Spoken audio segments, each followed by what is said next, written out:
Good day, everyone. My name is Althea Mercampo, and this is... And I am Edison and Dorotina. And we'll be discussing about the grammars of conversation. Hi, my name is Althea Mercampo, and our topic for today is the grammar of conversation. First, we'll be talking about our objectives. So, students are going to be able to determine the proper usage of grammar in a formal conversation. Second, we're going to distinguish the importance of grammar in our daily basis. Third, it will help you lessen your mistake and avoid misunderstanding. Fourth, we'll be able to understand the negative and positive effects in a grammar in a conversation. Fifth, the important part is for students to learn and apply their learning into their own. Sixth, for us to be able to appreciate the significance of grammar in a conversation. And lastly, we can be able to distinguish formal and informal grammar in a conversation. The grammar of conversation in terms of its contrast with the three written register of fiction, news, and academic writing. In this chapter, we focus on conversation as a variety of language worth studying itself. The first grammar bite, A. So in this chapter, we have 3 grammar bites which we'll be discussing later on. So the first, in grammar bite A, we summarize conversational features that had been covered throughout this book. This summary shows that is special about conversational grammar compared with the written register. We are intercept conversational grammar in terms of 6 fictional traits. In grammar bite B, we concentrate on grammar construction in terms of real-time processing. We consider how grammatical structure is shaped by the fact that people have to compose and interpret spoken utterances in real time without the leisure of revising and rereading what is written and readers have. So in grammar bite B, we specialize on constructing grammar and apply it in real-time situation conversation. So in grammar bite C, we finally took factor to great interest, which are on the boundaries of grammar, lexical, and of insert. In this chapter, there are 3 grammar bites, as I mentioned earlier. So this is just an overview of each grammar bite. The grammar bite A, a functional overview of conversational grammar. This special circumstance of conversation compared with other registers. How the circumstances are reflected in conversational grammar as the contrasted in grammar of written language. In grammar bite B, grammar tailored to real-time construction. How conversational grammar is structurally adapted in real-time production. The key aspects of this adaptation is these fluencies, the add-on strategy, non-casual units, and ellipses. In grammar bite C, the grammar, lexis, and discourse will be implemented. Lexical bundles and interface between grammar and lexis, inserts as interface between grammars and discourse, and grammar itself. Here are some functional overview of the conversational grammar. This one, the discourse of circumstance in a conversation. This will be tackled later on. The conversation takes place in a shared context, and the conversation avoids elaboration of specification of meaning. So here's an example of conversation. We present a conversational extract which amplifies many typical features of conversation. It will be used as an illustrative sample to be surveyed in a feature in grammar bite A. Conversation sample is serving chili, and the settings of it is a family of 4 sitting down for a dinner.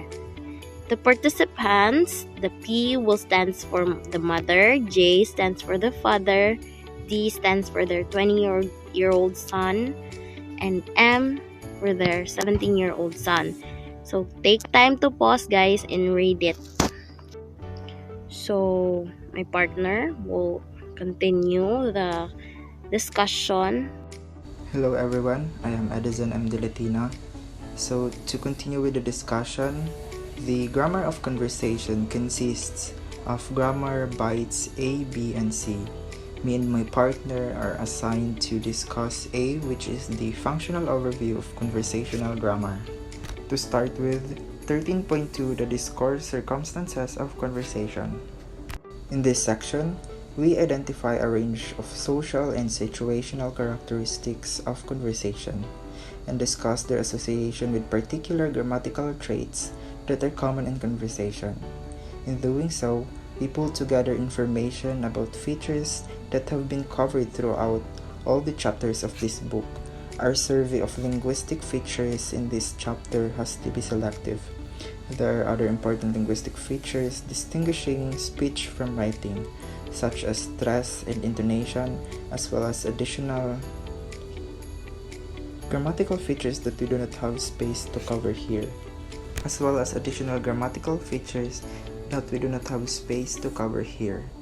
In the following subsections, 13.2.1 to 6, we underline the grammatical features that are particularly characteristic of conversation as compared with the written registers.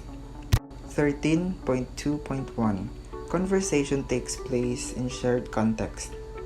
So, conversation is typically carried out in face-to-face interaction with others. Speakers usually share a lot of contextual background, including a large amount of specific social, cultural, and institutional knowledge. Conversations has a very high frequency of pronouns and a very low frequency of nouns. The use of personal pronouns by far the most common class of pronouns normally assumes that we share knowledge of the intended reference of you, she, it, etc. First and second person pronouns, especially I and you, referring directly to participants in the conversation, are the most common in conversation. In fact, they account for almost 2/3 of the personal pronouns in Serving Chile. The shared context of conversation is also associated with the use of substitute proforms and ellipses. In one, do it substitutes for a verb phrase, and in two, other substitutes for a noun phrase. For example, 1. I mean, I would rather do it, said by D1. 2. I don't see any others, said by D3. So, as what you can see, the bold letters are the example or the use of substitute proforms and ellipses. As with these examples, the meaning of proforms is generally impossible to tell without the context of the conversation. Some utterances with ellipses are equally difficult to interpret without the context. I know you don't, P4, such as I know you don't see any other. Ellipsis, signaled here by, is discussed in more detail in 13.5. Another type of reliance on context shows in the use of dictic words, this, that, this, those, there, now, etc., most of which are particularly common in conversation in Serving Chile. Dictic include, for example, this down Chile, said by D2. Here's mom, J3. Those chips in there, P2. Whose bowl is that, P7?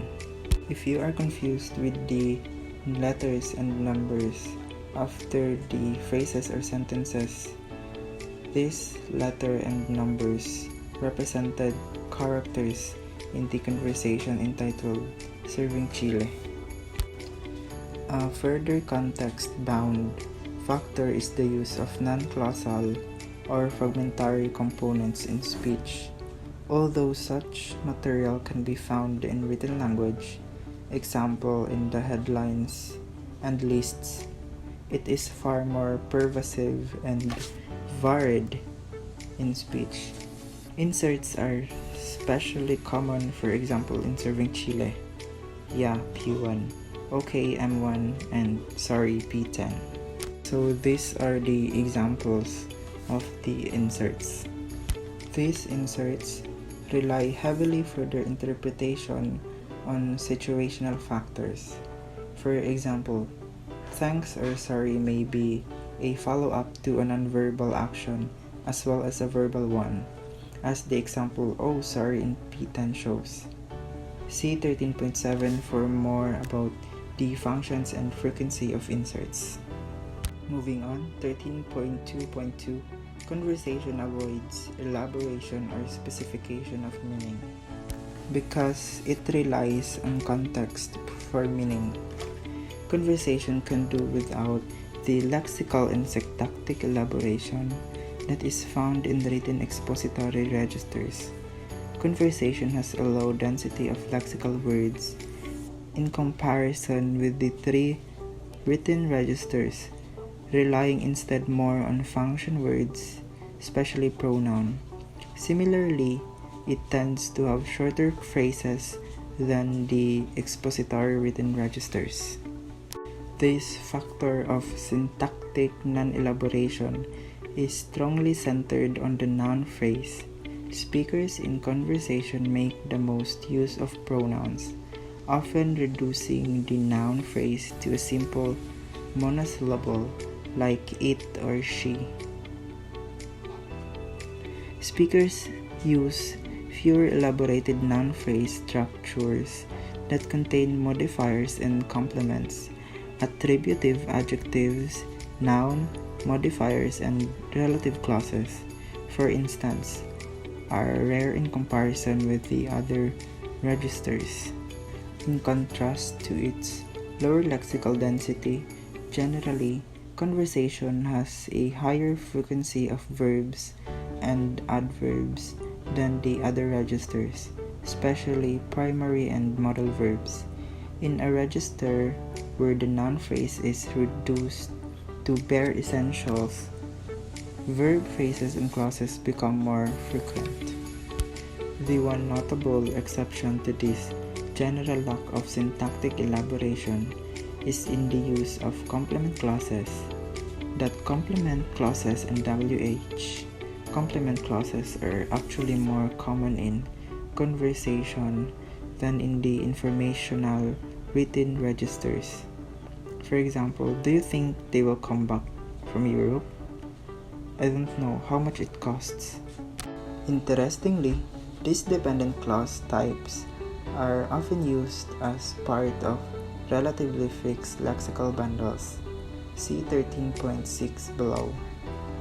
And they typically express meanings related to personal stance rather than the dense propositional information associated with elaborated noun phrases in news and academic prose. See 13.2.4 below.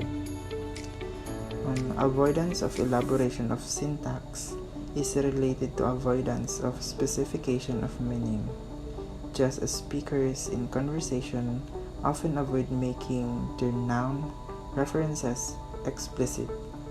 They also tend to avoid being specific about quantity and quality. Speakers' tendency towards vagueness has been noted and often condemned by critics who say the speakers are lazy. The frequent use of hedges is an example. We had to hold each other's hands. I've got order forms and stuff like that for music, and she's just turned over 80 odd. From the viewpoint of the written language, this vagueness seems to be an unacceptable lack of precision, but from the viewpoint of speakers, greater precision is unnecessary or even harmful because it could hold up to the progress of the conversation. Hints and rough indications relying on shared knowledge are often just what is needed. So, 13.2.3, conversation is interactive. Conversation is co-constructed by two or more people, adapting their expressions to the ongoing exchange. This is reflected in the frequency of several features. A. Negatives. Conversation has twice as many negatives as the written registers. The cognitive interaction of different speakers often results in negative utterances. For example, in Serving Chile. D3. I don't see any others. P3. I know you don't. D4. We don't have any others. B. Eliciting responses. Conversation has many utterances which elicit or make a response. Sequence of question-answer are typically as in this example from Serving Chile. P3. Whose bowl is built? M4. Mine. Many questions are non-clausal fragments, such as really and what for. Such questions play an important role in the interactive nature of the conversation. In addition, 1/4 of the questions in the conversation take the form of questions tags. You've got the cards, haven't you? She didn't write back, did she? Questions tags combine an assertion with a request for confirmation, thus illustrating the characteristic negotiation of acceptance between interlocutors in comparison to conversation. Question tags account for only about 1 to 100 questions in academic prose. Other common features in conversation that elicit or make response include the following: greetings and farewell. A. Hi Margaret. B. Hi. A. Oh, goodbye Robin. B. See you later. Thank you for a lift. Love you lots. Back channels. A. And their lawn is high up. Up the road, you know. B. C. Yeah. A. So he dug up the lawn and put a little garage in. Response elicitors. Just leave out the smutty stuff, okay? It's like a magnet, obviously. See? Imperatives. Get on the phone and phone them up. C.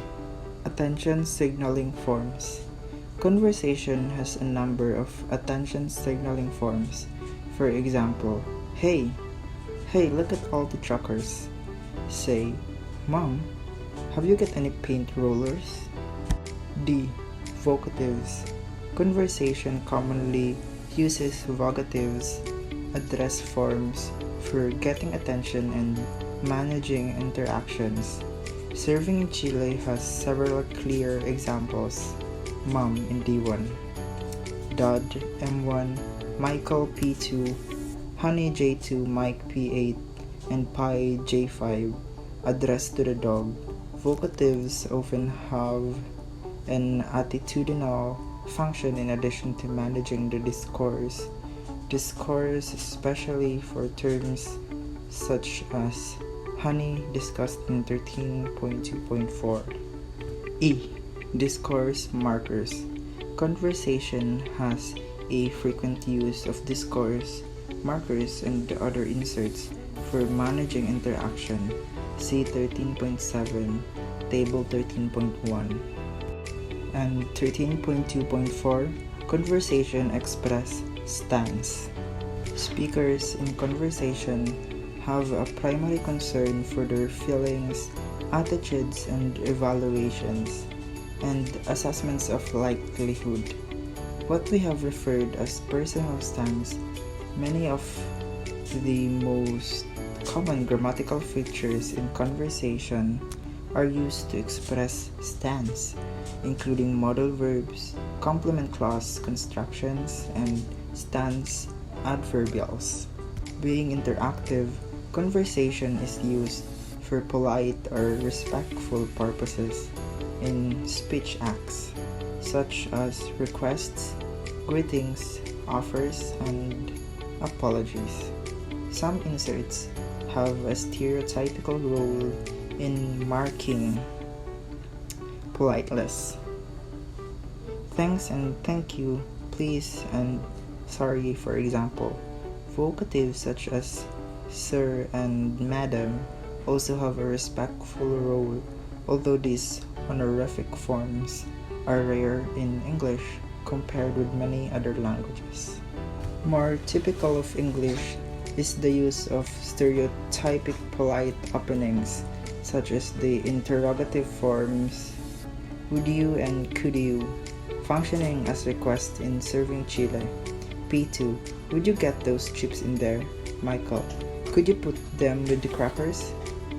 In other cases, the collective first person imperative let's is used as a somewhat less face-threatening alternative to the second person you imperative. M1, okay, let's serve the chile. However, not all forms in conversation convey respect. For example, second person imperatives also occur in serving chile as a bolder form of directive, addressed in one case by a son to his mother, 1, and in another case to the dog, 2. 1. I give it a rest, D1. 2. I get your tail out of the soup, P10. Conversation also typically displays a varied range of attitudes. Special features used for these purposes include endearments such as the following are far more common within vocatives than honorific forms such as sir and madam. Yes, I'm coming in a moment, darling. Interjections such as oh, wow, and expletives such as bloody and dumb. A. She burned popcorn back there. B. It reeks. Wow, that's incredible. Bloody hell, he's gone mad. BRE. Note, bloody hell and dumb are taboo words, swear words, and may be offensive to some people. Please be careful in using these words or these terminologies. Exclamations. What a rip-off. How wonderful. Good for you. Timmy, sit down. Goodbye. Evaluative predicative adjectives. Good, lovely, nice, etc. I thought that was real nice. I don't think it's too bad. Stance adverbials. P11. She's cute. Pretty really. Well, like the Caesar salad actually. 13.2.5 Conversation takes place in real time. Speakers are under pressure in conversation to produce language quickly. There is little time for planning and no time for editing. In contrast to writing, several characteristics of conversation reflect this real-time production pressure. A. Disfluencies. Conversation often sounds disfluent. For example, it is quite natural for a speaker's flow to be held up by pauses, hesitations, example, and repeats, example, I, at points where the speaker needs more time to plan ahead. Hopefully, he'll see the error of his ways. Repairs are often made.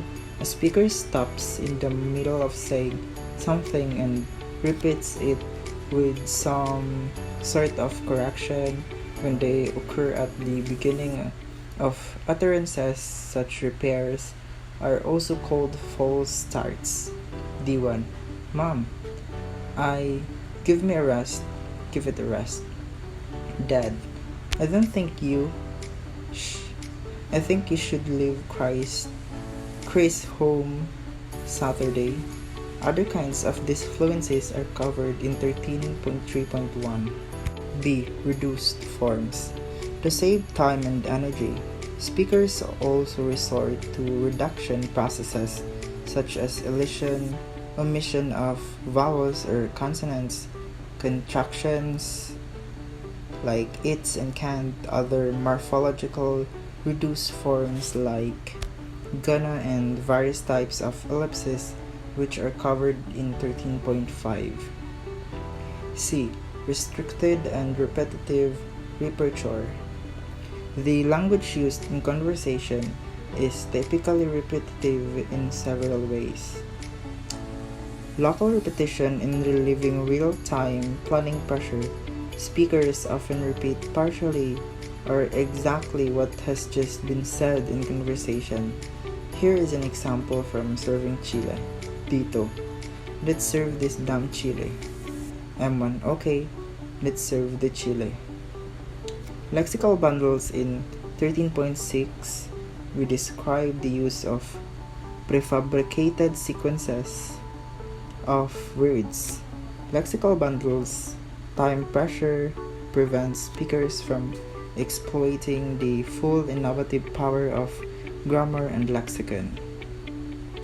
And so they rely heavily on well-worn, routine word sequences readily accessible from memory. Higher frequency of a few items in syntactic categories in any syntactic category, from modals to subordinators, adverbs, and lexical verbs. Conversation tends to make extremely frequent use of small group of items, while the written registers tend to use a more diverse group of items. For example, conversation makes repeated use of four modals: will, can, would, and could. These are the modals used in Serving Chile. D. Other characteristics.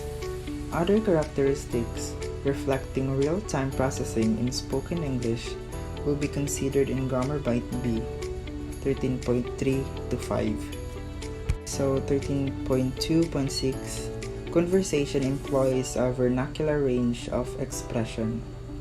Conversation typically takes place privately between people who know one another. It is a little influenced by the traditions of prestige and correctness often associated with the printed world. Instead, the style of conversation is overwhelmingly informal. This shows in Serving Chile in informal lexical choice. Example: get, down, and cute. Reduced forms such as contractions, example, it's and don'ts, are also considered informal. Another aspect of vernacular grammar is the occurrence of regional dialect forms. For example, in Serving Chile, term P9 contains the second person pronoun you all, associated with the southern states of the USA. Moreover, in some conversation material we find morphological forms widely regarded as non-standard, such as the multiple negative C8.8.12 and the concord of he with don't in. He don't have no manners. Other forms are marginally non-standard, such as the negative verb from ain't or the combination I. See 8.8.5. In pronoun choice, speakers often use the accusative form me when prescriptive rules call for the subject form I. In the following example, the speaker changes from I to me as he makes a coordinated noun phrase, but somehow I, me, and this other bloke manage to avoid each other. So, the major points of Grammar Byte A, which is the functional overview of conversational grammar, is that conversation is shaped by several discourse circumstances. It takes place in a shared context. It avoids elaboration or specification of meaning. It is interactive. It expresses politeness, emotion, and attitude. It takes place in real time, and it employs a vernacular range of expression. All of these features of conversation show up clearly in the way grammar is used. So guys, thank you for listening and have a blessed day ahead.